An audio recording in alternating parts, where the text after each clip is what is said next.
hey, I've been interested in trying this thing. Do you think that's something you'd be comfortable with? Do you want this? Is this good?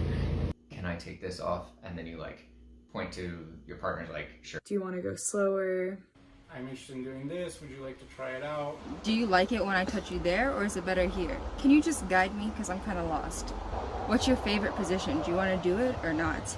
I really like this thing. Are you comfortable with that? Those are my best examples. Hi, my name's Megan. I use she series pronouns, and I find pleasure in spending time outdoors.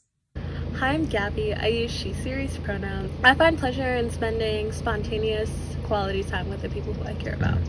My name is Tony Terrasa. I use he series pronouns, and one thing that I find pleasure in is playing music. Hello, my name is Luis Pizarra Solis, and I use he series pronouns. I find pleasure in biking. Hi, I'm Megan. I use she series pronouns, and I find pleasure in the small things in life. Consent is not just a one-time yes or no answer. Consent definitely isn't this thing of like, oh, you know, if I put my hand here and the other person doesn't tell me to stop, like, that must mean it's consent.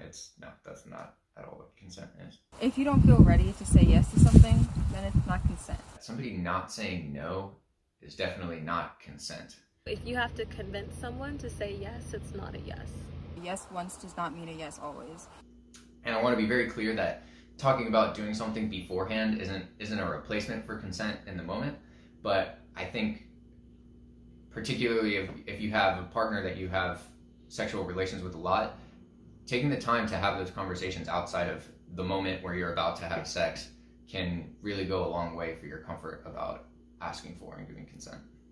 They want to like bone and you're wasted, that is not consent.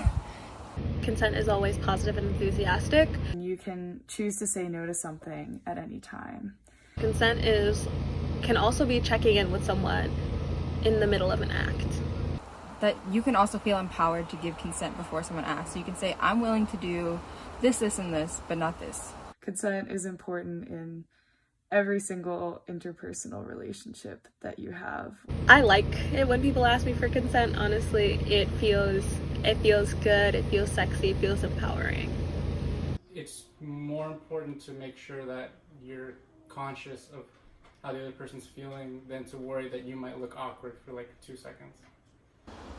Consent is really important to me because I've been in many situations where I did not give consent and they really hurt me, and I don't want anyone ever to experience that. It's not fair for anyone's body to be treated in a non-consensual and non-healthy way. You should always care about what people's boundaries are in every single social setting that you're in with them. I don't really think it's about sex. I think it's about just respecting your partner or partner's preferences. Because I think when you have this weird reaction towards consent being asked of you, it's because you're not used to that. And I think that is too important of an opportunity to make sure another person knows that their consent should always be at hand and should always be considered. Makes everything a lot more fun because I'm not just like, this is a waste of my time, I'm getting nothing from this, you're just here. I think the other thing that can hold people back is like really selfishness. You know, this one thing is going to feel so great, and you know, you're just thinking about how good it's going to feel for you, and you're not thinking about, oh, like your partner or your partners, like how are they going to feel? Body language changes from person to person, so you can't necessarily rely on solely body language in order to determine whether or not someone wants something or not. I think if that desire to have sex is so fragile that just like pausing to ask a question somehow breaks it and makes it disappear, then perhaps that desire wasn't really strong enough to be acted on. Maybe you shouldn't be having sex if that desire is so fragile.